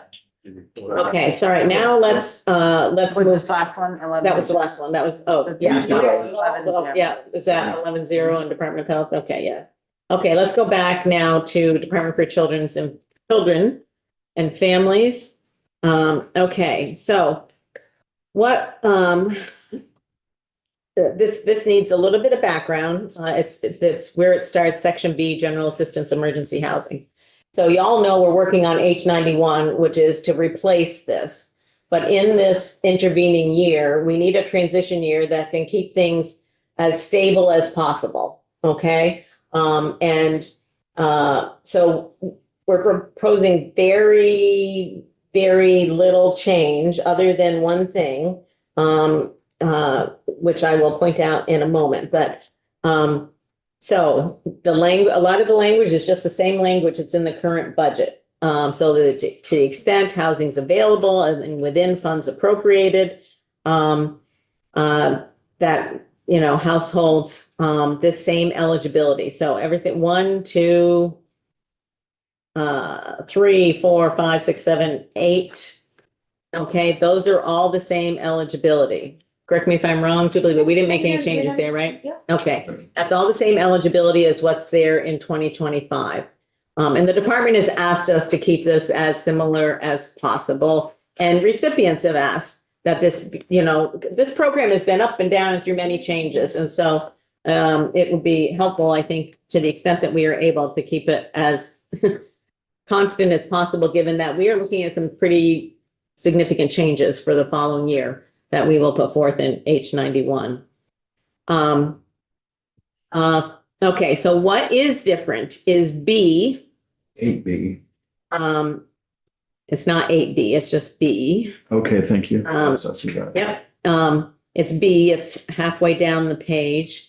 And it says the department shall provide emergency housing to households with an eligible member pursuant to subsection A, which is those people we just talked about who are eligible, on a first come, first served basis, and shall not establish priority groups among eligible households. So the history behind this is with the current language, which is the same eligibility. We have been going through the Legislative Committee on Administrative Rules process for months now, because there's been disagreement with the department about how they interpreted language from last year's budget. LCAR has finally ruled on that and said, no, what the department did was wrong and was not keeping with legislative intent. And so we are modifying this to be clear, so that we don't incur the same issue with DCF, and so that we are being consistent with what LCAR has recently ruled. But I do want to point out that that's the last part of the sentence. The first part of the sentence replaces 80 days. So last year we did have, this year that we're in right now, we had 80 days and winter weather. And what this is doing is saying we are going to allow a maximum number of rooms, room capacity, and essentially that's it, and this is within the governor's budget. So we have not increased the governor's. Do we have language for both, or just the 38.6? Or is this the language for the 44.6? This is for 44.6. Okay. Sorry, I didn't know I was supposed to make a version with.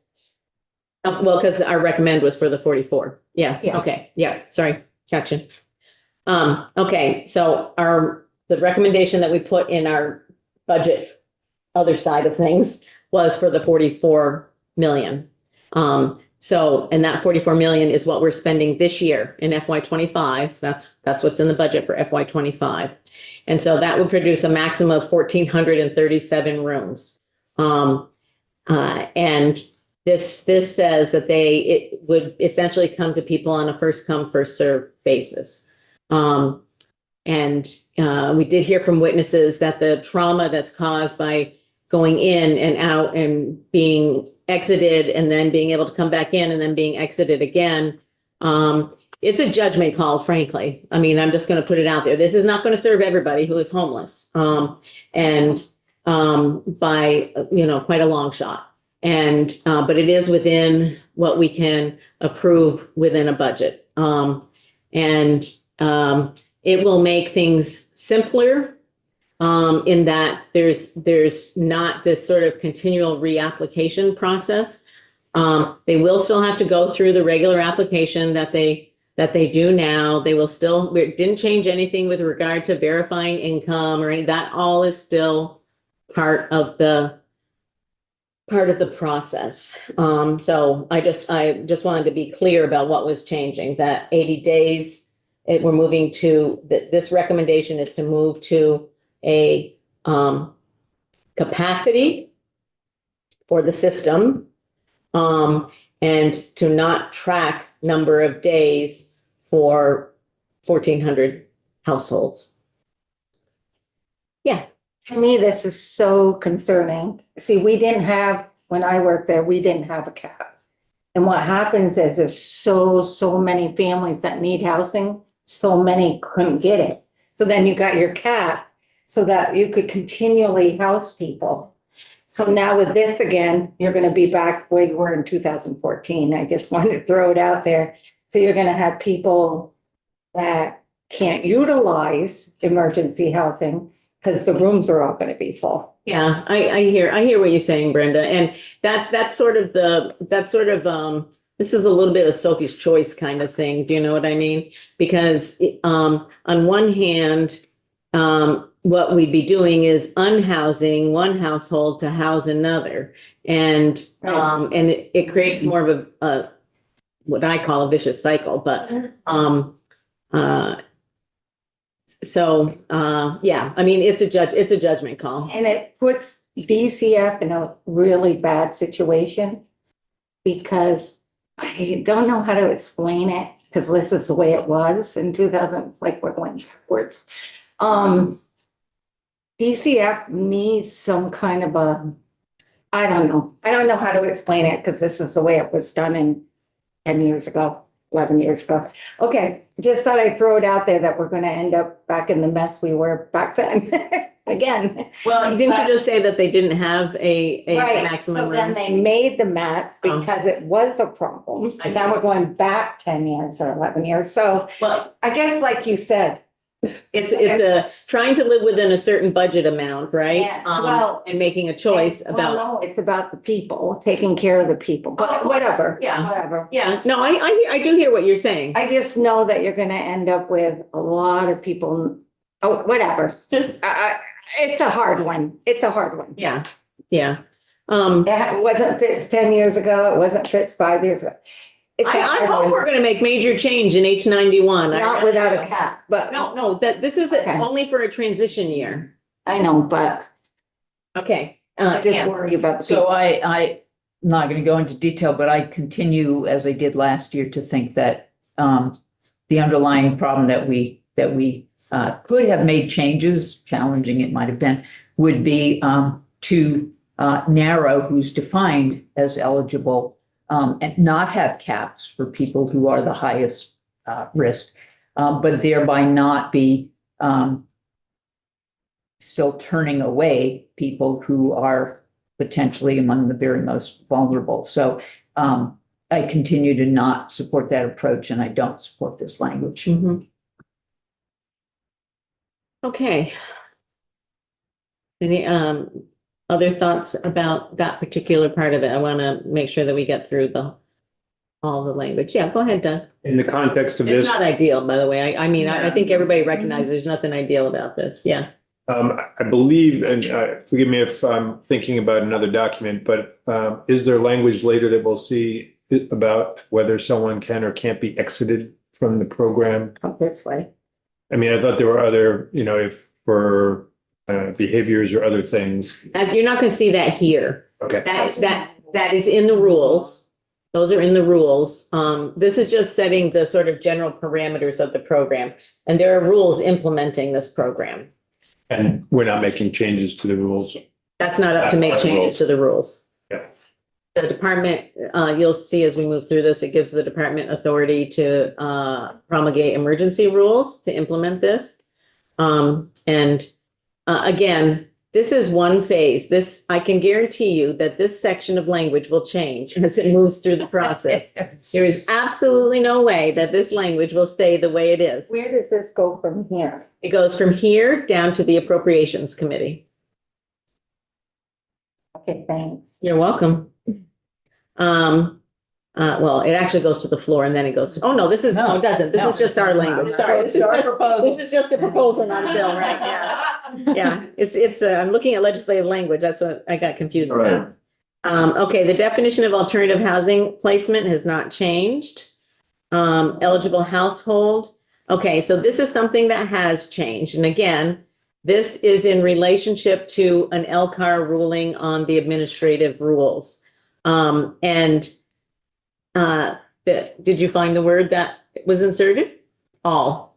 Just in case Yeah, you're no, not- I did. I took a second look. Yeah. Okay, so the Legislative Committee on Administrative Rules indicated that the department's rules were not consistent with legislative intent.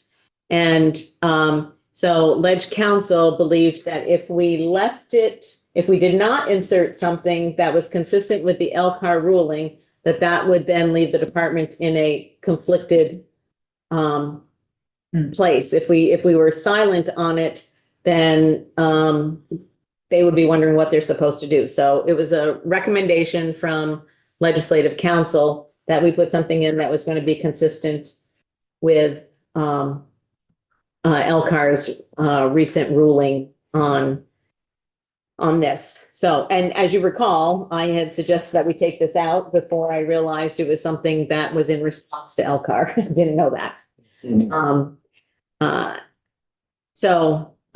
Again, this is something that we're going to be addressing in H91 on an ongoing basis. And I want to be clear, it says, shall not be required to exhaust all available resources. That doesn't mean, so that means that they may be able to save some resources or may be able to, you know, it's not, it doesn't have to go down to zero.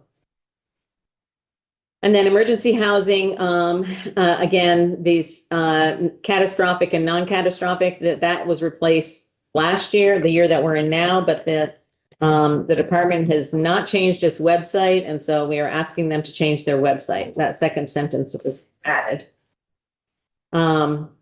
The next section, E, is all about this section can be fulfilled through all these different ways: new units, licensed beds, shelter space. Case management services provided by case managers employed or under contract shall include assisting clients with finding appropriate housing. That doesn't mean that everybody has a case manager, unfortunately. Can we back up just a moment? Yeah. Sure. Where it said, you were just reading, maybe satisfied in these different ways. Yeah. Emergency housing required pursuant to this section may be provided to approve community-based shelters, new unit generation, open units, licensed hotels or motels, or other appropriate shelter space. And it says that the department shall prioritize housing or shelter placements other than hotels. Thank you. G gives them the authority to adopt emergency rules. H says that they have to continue to report to us on a monthly basis, which they have been doing. I continues to set the hotel rate at $80. J says the department shall follow the rules to participating hotels and motels, and those are essentially public lodging establishments, fire safety rules. K goes on, K1 says the department can work with a shelter provider or a community housing agency to enter into a full or partial facility lease or sales agreement with a provider. So it didn't have to be on a room by room basis. It could have been on a block of rooms or on a whole facility. I will say that there has not been use of this in 2025 from the department's report. The next deals with the ability of DCF to enter into contractual relationship with a hotel or motel if it's beneficial to improve the quality and cleanliness and access for services. So I would have to double check, but I believe that they have not done that as well. Yeah. Those are straw polls. Yes, okay. You want me to fund all of the end? I think it's a straw poll, maybe that works. I think that it does. Thanks, Ann. Okay. Good weekend. Have a good weekend. Yeah. Yeah, it's a week, right? L of the amount appropriated to implement this section, not more than 500,000 shall be used for security costs. You saw us, we reduced an amount earlier in our budget to bring that down to the 500. They had more in their budget. Definition of community-based shelter hasn't changed. Household has not changed. Close proximity, familiar with specific needs and population, that has not changed. Okay, so I've highlighted for you the couple of things that did change within that, but otherwise we're trying to keep it as consistent as possible with the current program as it's being run because of this being a transition year. As we move to, fingers crossed, we get H91 all the way through the process. Okay, questions? Yeah, I realized that was a lot to take in. Question, at some point, I believe it was earlier today, I thought I heard reference to a figure of $85. I'm not You did. recommending that we do that, but was the 44 million calculated on? 85. And it was calculated on 85 because That extra 5 is for administration, and if they enter into a contract with a hotel for extra space in the hotel. So that's the way the department has budgeted it in the past. Thank you. You're welcome. Okay, based upon that explanation, review of that language, who is supportive of this section of the language? 1, 2, 3, 4, 5, 6, Anne is a no, so, okay, and who is not supportive? 1, 2, 3. You got that? Anne is a no on that section. So 8-3. 8-3. Okay, now we are looking at the whole package, people.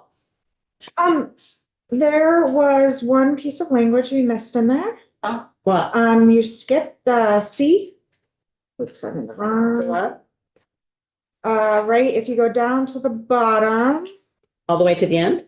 Yeah, the section C, contracting for emergency shelter operations and services. Oh, yeah. Oh, she just. This is separate. This isn't to do with GA, or did we? Oh, it's separate. I actually, I didn't. I kind of skipped over it. Yeah.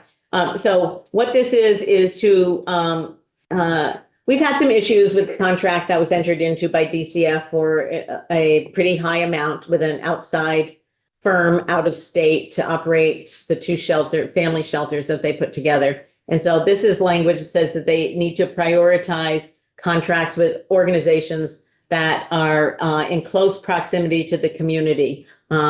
So mostly in state, but if there's a border community or something like on either border, all borders, I guess, they could contract with something nearby. So are people okay with that language? Yeah. Okay. That's no, I'll give Ann a yes on that. Okay, now we're talking about the whole package. Okay, so this is the whole package, meaning what we have here, and Ann left me her proxy vote saying she votes yes for overall package. I thought we couldn't do that. This is a straw poll. Oh, you can for straw poll. Yeah. Okay, I don't know, I'm just learning. Yeah, this is a straw poll because it's not a bill. This is just a memo that's going to appropriations. Okay. Okay, so we've had enough votes in here, and I think we've talked it to death, right? So But when Todd was on Zoom, you didn't take his. You remember the straw vote when it went to appropriations before?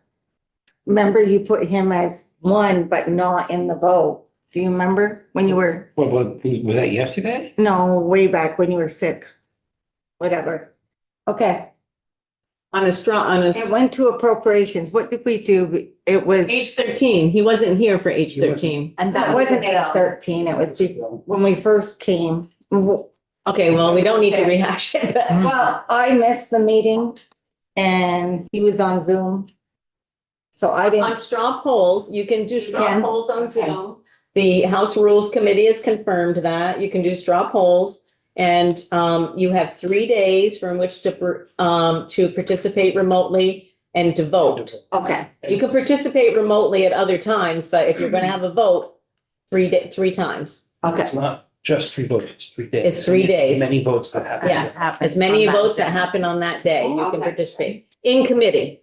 Okay. Not on the floor. Not on the floor. Okay. Okay, all right, so now, I would like to see this is a straw poll again, okay, it's not an official vote, but there, this is how I will present it downstairs when I go to appropriations. And what we're talking about is all of the work that we did on the chart, and we're talking about the language that we just went through. So they'll be put together as a package with a little cover memo from me that says all nice things about thank you for allowing us to provide input to your budget and stuff like that. To the budget, it's not their budget. Okay, so could I see a show of hands of people who are in support of wait, maybe I'm going to do this first. I want to extend my thank you to all of you for doing a huge amount of work, and for so many of you for which this is the first time that you've done that. And I know it's been a big learning experience for all of us together, and next year we'll get even better at it. Although we were pretty good this year, I have to say, there's a lot to do. I mean, human services is a huge part of the state's budget. So we have a big responsibility, and appropriations really looks to our committee for its recommendations. So I appreciate each and every one of you doing the work that you did to help us come together with this comprehensive package. So you were all a part of that. So thank you very much. Now, I will say, could I see a show of hands for people who support our committee's work on this? All the way, and Anne said yes. And who does not support our committee's work? Me. Okay, that was a 10-1. All righty, folks, you already heard what we're doing next time we're back together. Have a great week. Oh, wait. The speaker has put together a survey to gather community feedback on education reform. So you can take this to your town meeting, make sure everybody has, so they can use the QR code. It's easier for me, just. Yeah.